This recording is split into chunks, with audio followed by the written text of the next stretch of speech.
la quinta ocupación de un discípulo, y es que es uno que comunica las verdades del Evangelio. Es uno que está atento a comunicar las verdades del Evangelio. Ya conocemos que la gran comisión está dada. ¿Recuerdan los tres principios del discipulado en la gran comisión? Ir, buscar, enseñar y guardar. Esas son las tres claves o los tres mandatos de la gran comisión. Hay que ir a buscar.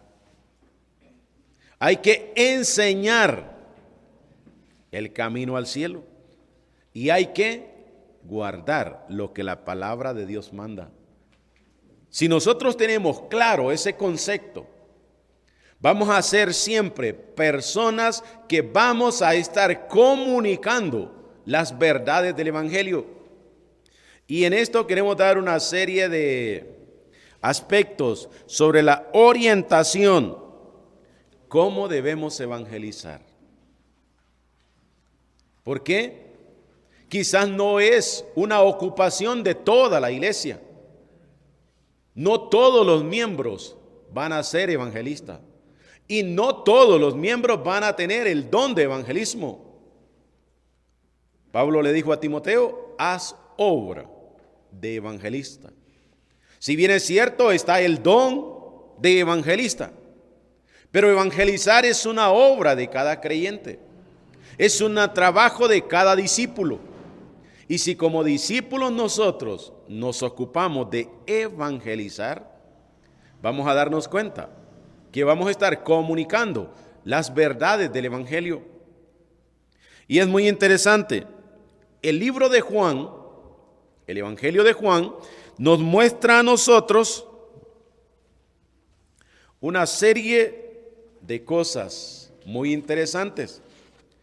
Juan es el Evangelio, el cuarto libro del Nuevo Testamento, que está dirigido a judíos, gentiles, en forma general, y su enfoque o su interés es mostrarnos el panorama de la evangelización. Puede notar usted ya el capítulo 3 del Evangelio de Juan. Contiene un relato de contacto personal. ¿Con quién? ¿De quién nos habla el capítulo 3 de Juan? De Nicodemo. Jesús y Nicodemo. Aquí estamos nosotros mostrando o viendo lo que el Señor está dispuesto a hacer. Los capítulos 2 al 4 nos muestran a nosotros el comienzo del ministerio del Señor Jesucristo en el libro de Juan. Capítulo 2, usted va a recordar qué pasó ahí. Bueno, Juan no utiliza el término milagro, señal, es lo que Juan utiliza, el término señal. Hay unas 8 señales en el libro de Juan. Él utiliza la primera, y es en las bodas de Caná de Galilea, el cambio del vino, del agua a vino. El capítulo 3 nos muestra a nosotros, y sabe que ahí en ese accionar, nosotros estamos notando cómo las personas acuden a otras personas. Y cómo la Virgen María dice, haced todo lo que Él os dijere. Recurre y acude a el Señor Jesucristo. Hermano, nosotros en cada momento de nuestra vida, lo primero que tenemos que mostrar a los no creyentes es a Jesucristo.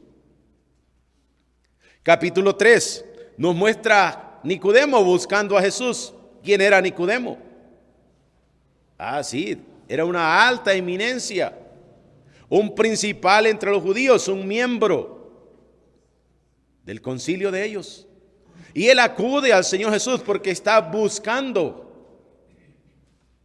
Y sabes, muy interesante, el tema que Jesús trata con Nicodemo es el nuevo nacimiento.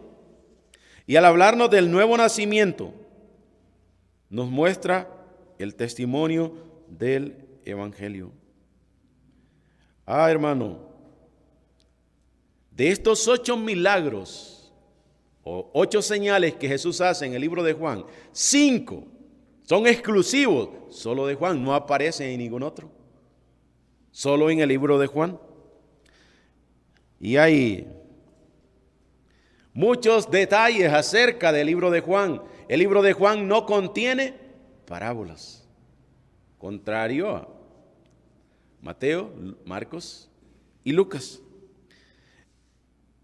El libro de Juan nos da testimonios de las pláticas personales del Señor Jesús. Poco curioso, el libro de Lucas nos presenta las pláticas de las personas de dinero con el Señor Jesús, de los ricos.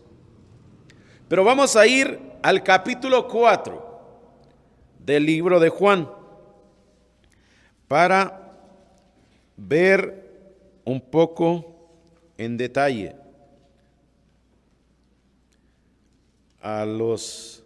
el contacto del Señor Jesús con la mujer samaritana. Juan capítulo 4. Y es muy interesante que nosotros podemos ver en este relato una guía para nuestro tratamiento con las personas no creyentes. Por lo menos vamos a ver unas 5 cosas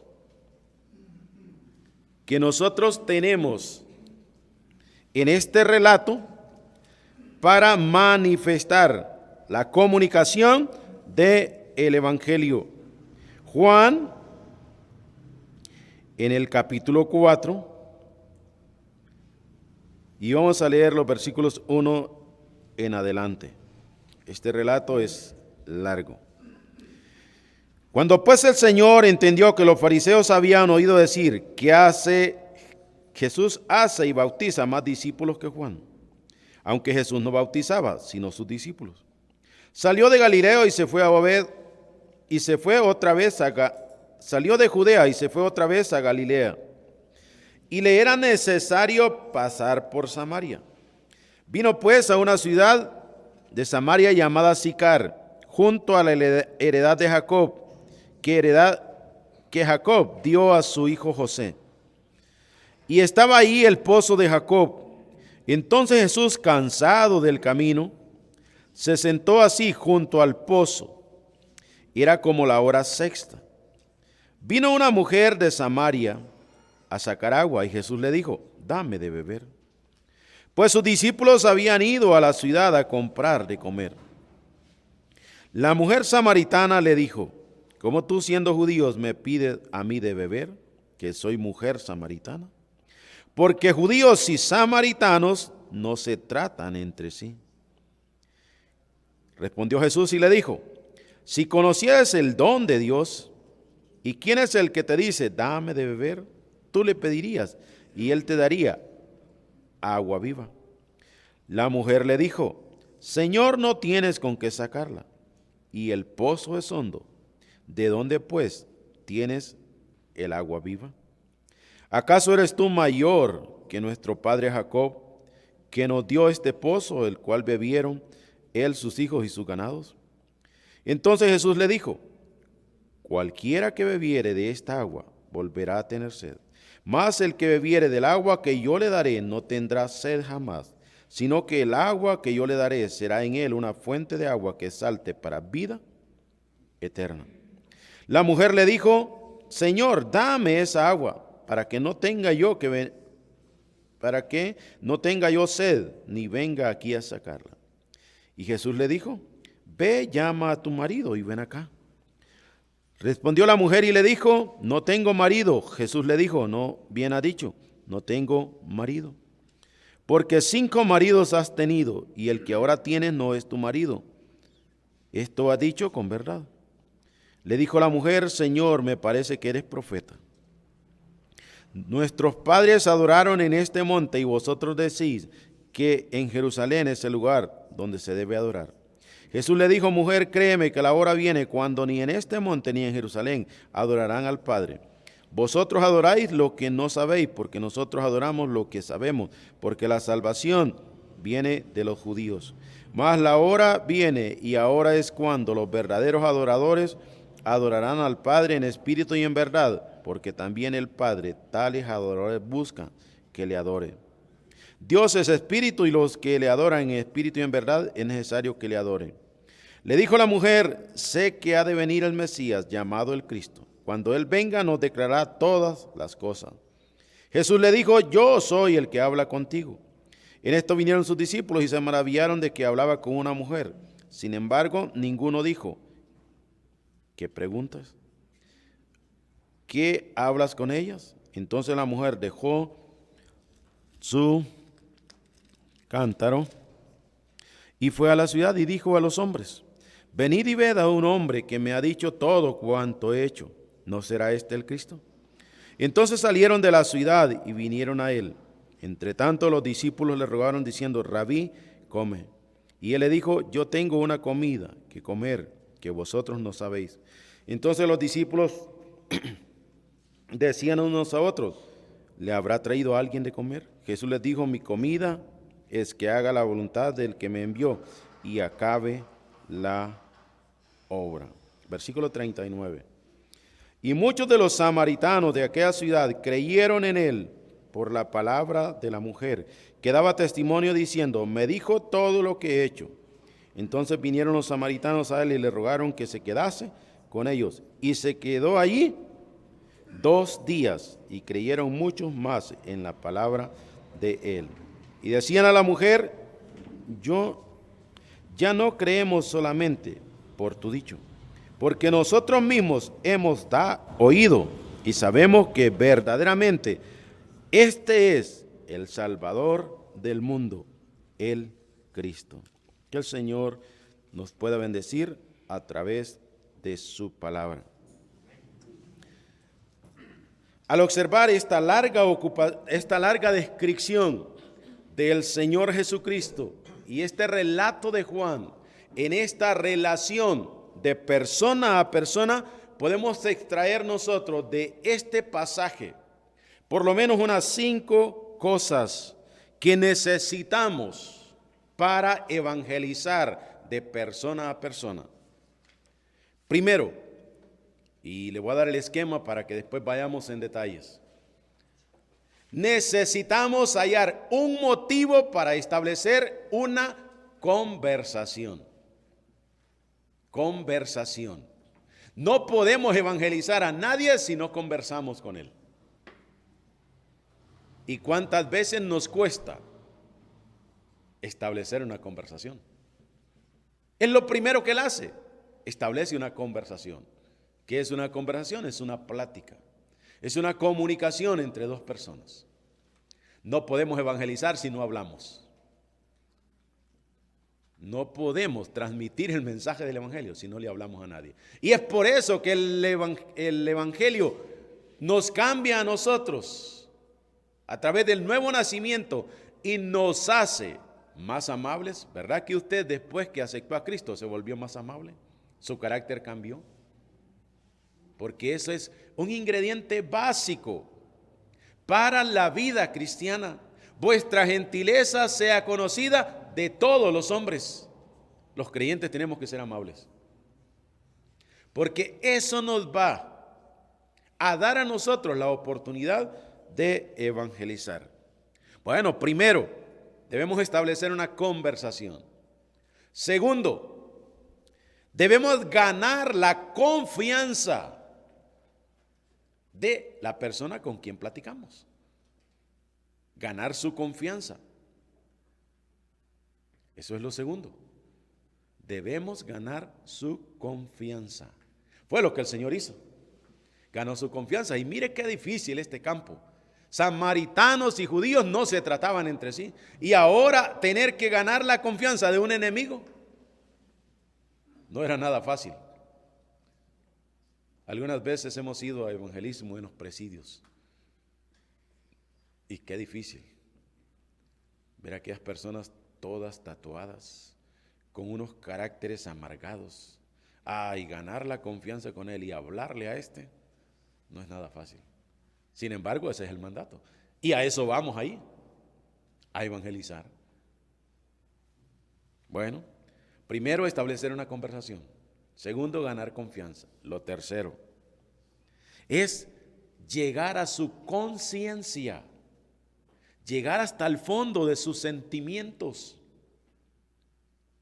El Señor llega a la conciencia de esta mujer, toca su punto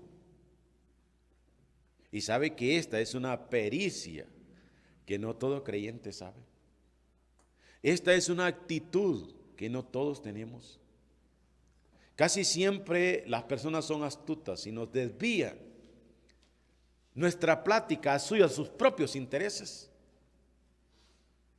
Cuando salimos para evangelizar, vamos a encontrarnos con personas diferentes y debemos estar con un conocimiento de todo un panorama del entorno que rodea, quizás la cultura, quizás la vecindad, quizás a las personas. Pero es muy interesante ganar la confianza. Tercero, cuarto, es que esta persona en ese tratamiento puede experimentar la conversión, se puede convertir. Sí, ya hemos tenido personas que a primera plática, que después de una hora de plática con él dice, pero a mí ¿qué me falta para ser creyente? Y ahí tenemos que también tener conocimiento de cómo guiar a una persona a los pies del Señor. Y ese no es trabajo fácil. Y ese no es cuestión de palabras, sino es cuestión del poder de Dios manifestado en la palabra que se ha dejado en la persona. Sabrá que el momento de una conversión de una persona de plática personal es diferente.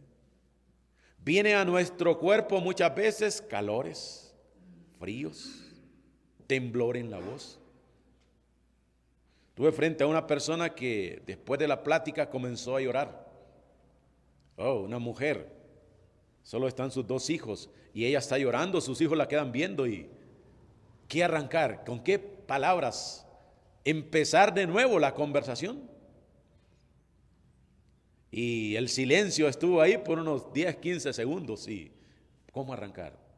Ella lo que quería era convertirse al Señor y lo que tenía era un peso de pecado en su conciencia y un pecado personal que ella creía que no era un pecado que Dios se lo perdonaba. Y ahora, ¿dónde arrancar? ¿Por qué llora? ¿Qué sentimientos hay? Bueno, hay que llevarla a que Jesucristo, su sangre nos limpia de todo pecado. En efecto, ella tenía a su esposo en Estados Unidos, estuvo embarazada y abortó. Y ese peso de conciencia la hacía derramar esas lágrimas. Pero ella quería convertirse. Y está pensando en que eso es imposible, que Dios le perdone ese pecado. Pero cuando acudimos a la solución del perdón de sus pecados, que la sangre de Jesucristo nos limpia de todo pecado, cualquiera que haya sido. Sí. Pero viene a la mente de uno una serie de cosas que hacer. Entonces, también, no solo hay que iniciar una conversación, no solo hay que ganar confianza, no solo hay que hacer conciencia, también hay que estar preparados para una conversión. Y la quinta cosa es que hay cambios en la vida de la persona. Cambios. En la evangelización también podemos experimentar cambios en la persona. En una ocasión evangelizando con otro joven, llegamos a una casa, no sabíamos que el matrimonio estaba en pleito, ¿verdad? Y el hombre está con el machete en la mano. Y saludamos nosotros y el hombre dice, ¿qué quieren ustedes, hombre? Ahorita no estoy para recibir a nadie. Y sale con el machete en la mano. ¿Qué hacer? No, discúlpenos entonces. Nos salimos afuera. De ahí salió la señora. Dicen, no le hagan caso a él. No, es es el dueño de casa. Pasen adelante, dice. No, le digo, él nos dijo que saliéramos. Entonces nos quedamos ahí, nos fuimos a la casa del frente. Entramos ahí, platicamos. Cuando salimos de ahí, él está parado en la puerta, un falso, decimos nosotros, una puerta de alambre. Y dice, venga por favor, este que estaba con el machete, y yo veo el poste, a ver si no tiene el machete por ahí. Dice, mire, disculpa, dice, la acción que tuve, no vaya a tener una enemistad conmigo, dice, por eso es. No, le digo, no se preocupe, usted estaba en su casa y está en su deber, y usted en su casa puede hacer y ordenar lo que quiera. No, dice, pero los maltraté. Dice, no, le digo, no se preocupe, nosotros estamos para eso, no sabemos su estado emocional. Sí, cambió después que nos echó carrera a irnos a traer de allá para que entrásemos a su casa. Y nosotros, como creyentes, debemos estar dispuestos a experimentar esos cambios bruscos en una persona. Bueno, ya vio 5 cosas acerca de esta práctica. Ahora vamos a entrar en detalle. ¿Las puede recordar? Así como puede recordar las 5 ocupaciones de un discípulo. Porque la idea es eso, que algo quede ya sembrado en la mente. Un discípulo se comunica con Dios a través de la oración. Una segunda. Un discípulo se compromete con la palabra de Dios. Un discípulo se congrega permanentemente. Un discípulo tiene comunión con sus hermanos. Y un discípulo comunica las verdades del Evangelio. Bueno, esa es la idea. Con esas 5 cosas que usted tenga en mente, si soy un discípulo, debo tener comunicación con Dios. Debo tener compromiso con la palabra de Dios. Debo tener comunión con mis hermanos o congregarme. Debo tener comunión con mis hermanos y debo comunicar la palabra de Dios. Así, ¿lo estoy haciendo? Si no lo está haciendo, acuérdese que hay que reflexionar. Bueno, ahora, para orientar sobre el evangelismo, en base a 5 cosas, y también con la misma sílaba. Para evangelizar necesitamos una conversación. Para evangelizar necesitamos ganar la confianza. Para evangelizar necesitamos llegar a la conciencia. Para evangelizar estamos dispuestos a aceptar una conversión y aceptar cambios en la vida. Ahora veamos el entorno. Comencemos con la conversación. ¿Cómo iniciar una conversación? Y aquí vamos a ir a pensar en las dificultades que muchas veces tenemos para iniciar una conversación. Imagínese usted, un varón está interesado en una jovencita, pero él interesa llegar al tema que a él interesa. Y tantas veces han platicado, pero cuán difícil se le vuelve llegar para tocarle el tema. No sabe qué va a ser la reacción. No sabe qué son los pensamientos de la otra persona. Y eso le dificulta comenzar una nueva conversación. Una conversación definida con propósito. Una conversación que tiene un asunto de por vida. Porque el matrimonio es de por vida. Yo le decía a un hermano mayor, 81 años, uno de los hermanos siervos del Señor trabajando en Honduras. Le digo, hermano, ¿cómo usted inició su plática con hermana Lidia sobre el tema de matrimonio? Me dice, con una confite menta de unos cuadraditos que había. Si me acepta ese confite, está la clave. Y comenzó a hablar del confite, de lo agradable que es la frescura de la menta en el paladar. Y ahí comenzó una plática que tenía un propósito que lo ha logrado ya más de 48 años creo de casados. ¿No cree que el matrimonio es un asunto de por vida? ¿Y no cree, hermano, que la conversión de una persona es de por vida? Pero verdad que pocas veces nos motivamos por lo que acontece con una persona que se convierte al Señor. Hay fiesta en el cielo, hay crecimiento numérico en la iglesia, hay un nuevo hermano, hay un tierno en la iglesia local. Vea cómo el Señor comienza su conversación. Mire, primero, usa lo que está a su alrededor. ¿Qué usó el Señor para iniciar la conversación? El agua. Tema muy importante, ¿verdad? Ah, sí, está junto al pozo de Jacob. Vea usted en qué condiciones estaba el Señor. ¿Qué tenía el Señor? Sed. Pero la sed llegó a causa de ¿qué? El cansancio. Aparte de eso, la hora que era ahora la hora sexta. ¿Qué implicaba? 12 del día. La hora sexta, el día judío se contaba a partir del amanecer y lleva 6 horas. ¿Se imagina? Mediodía. Al Señor no le interesa pensar que está en Samaria. Él conocía todo, pero Él ahí está en Samaria y va a utilizar el iniciar esa conversación lo que está a su entorno. Eso nos pasa a nosotros.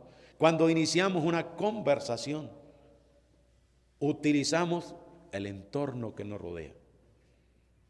Lo mismo cuando a un muchacho le interesa a una muchacha, trata de llegarse por el jardín. ¿Por qué? Porque ese puesto le da un panorama oportuno para iniciar la conversación. En el presente tiempo hay un tema muy interesante y es la situación peligrosa del mundo. Ahora con lo que está aconteciendo en Medio Oriente, los sirios rodeándose de explosivos y yendo a hacer atentados. Todo mundo hablarle del peligro es un tema muy interesante. Al presente en los pueblos, en el caso nuestro, en nuestro país, hay mucha delincuencia. Entonces, el peligro, sí es un buen tema para iniciar una plática evangelística. Yo decía a una persona el otro día en el bus, mire, me dice, vengo preocupado, me dice. ¿Qué pasó? Este tipo que viene allá en la esquina del bus, me dice, trae arma y véale el talle. Ese tipo nos puede asaltarle. Y si usted se muere ahorita, ¿para dónde vale? Mire que no he pensado en la muerte, me dice. Yo ese tipo, yo estoy seguro que si me siento cerca de él, dice, y él intenta hacer algo, yo lo desarmo. Sí, pero ¿y si no lo desarma y él lo mata? ¿Qué será de usted? Y sabe que se le olvidó después que hablamos del evangelio, después que hablamos de la eternidad, se le olvidó al tal tipo. Y no, realmente yo me bajé del bus, él siguió en el bus, no hubo nada. Qué fácil está, hermano, evangelizar. ¿Por qué no evangelizamos entonces? ¿Por qué no comunicamos lo que somos? ¿Sabe que al identificarnos como creyentes ganamos confianza? Iniciar una plática muchas veces se vuelve una barrera, pero debemos utilizar el entorno que hay. La siguiente cosa para iniciar una plática. El pedir un favor es otra forma de iniciar una plática. Pedir un favor. ¿Qué fue lo que el Señor pidió? Un favor, dame de beber. Dame de beber. Muchas veces no conocemos un lugar. Hemos experimentado varias veces el no conocer un lugar. Y cuando pedimos favores, qué amable la gente. Qué práctico se vuelve. Sí, ¿usted es de dónde? De tal lugar. Ya, y estoy viajando por aquí, no conozco el desvío. ¿Puede usted darme la dirección? Y algunas veces nos hemos bajado del carro y iniciamos la plática y hablamos del evangelio. Sí, son creyentes que van para ahí. Eso les da confianza a ellos. El hecho de tener literatura para dejar con ellos, compartir con ellos. Iniciamos una plática con un elemento del entorno. Iniciamos una plática con pedir un favor. Cuando uno está en otro lugar, pide información, inmediatamente lo identifican. Inmediatamente preguntan, ¿qué es su misión aquí? Y sabe que cuando nosotros decimos, no, yo soy creyente y vamos para estar en comunión con unos hermanos, ya se abren las puertas. Y comienza una larga plática. Hermanos, la barrera de comenzar una conversación es fácil romperla, pero debemos tener y utilizar los elementos que están a nuestro alrededor. Las preguntas es un tercer elemento para comenzar una plática. Comenzamos una plática utilizando un elemento de nuestro alrededor. Comenzamos una plática pidiendo un favor. Comenzamos una plática haciendo preguntas. ¿Preguntas cómo? ¿Cómo se llama aquí? Ah, sí, ¿cuándo le da ese nombre? Preguntas como, ¿qué es el entorno de ocupación de este lugar? Ah, sí, es la agricultura. Ahora con el cambio climático y ahora con todo lo que está pasando, las enfermedades, ya usted se introduce para comenzar a poner de manifiesto la persona del Señor. Preguntas. ¿Sabe?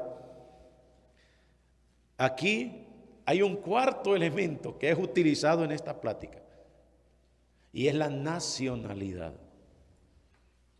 Ese es un cuarto elemento para comenzar una plática. A mí me pregunta alguien, ¿usted no es de aquí? Sí, por mis rasgos me lo manifiesto. Ah, usted es de Honduras. Y ya comienza a tratar algún tema de Honduras. Y generalmente ahorita Honduras lo están tratando por el tema de lo peligroso que está. Ah, sí, ahí está una oportunidad para decirle, ¿y usted está preparada para enfrentar los peligros? Todos tenemos peligros. Guatemala tiene volcanes, Honduras no tiene ni uno. Y lo peligroso que es. He observado cómo erosiona un volcán. ¡Y qué terrible! Es un pánico para nosotros. No lo estamos acostumbrados. Y yo veo ahí en San Miguel, tranquila la gente. En El Salvador, Costa Rica, ver un volcán echar humo. El POAS parece que va a activarse, ¿no? Ahí está. Peligros. Hermano, la nacionalidad también nos identifica. Si usted se imagina si le aparece un nativo de Israel aquí, ¿cuántas preguntas tendríamos para hacerle? Sí, tendríamos muchas preguntas, pero ya nos va a identificar. Una vez estábamos en un lugar ahí en Puerto Cortés y una persona le notamos que no es, sus rasgos son de árabe, decíamos nosotros. Y cuando le preguntamos, ¿usted es árabe? Oh, no, dice. Yo soy judío de Israel. Ah, qué interesante. Tengo preguntas para usted.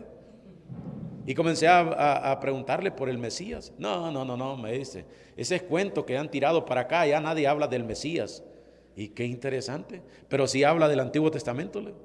De Moisés. Ah, sí, me dice el gran patriarca. Ah, ahí estaba. Con el patriarca nos introducimos. Y al final dijo él, bueno, quédense ustedes con su tal Mesías y yo me quedo con Moisés. ¿Ya?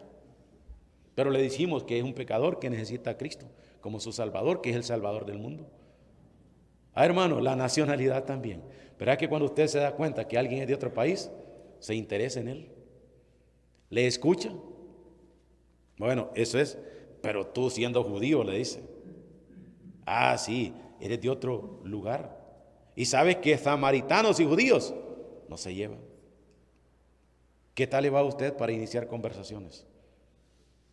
Puede viajar, y aquí que los viajes son largos, gente al lado y no platicar en 8 horas de viaje. Yo no aguanto. Yo busco tal vez a la media hora ya cómo platicar. Y en base a preguntas. El Señor aquí establece esta conversación que lo llevó a la salvación de ¿cuántos? De muchos. Con una mujer llevó la salvación a Samaria. Muy interesante cómo concluye el relato. Mire lo que dice el final de este relato.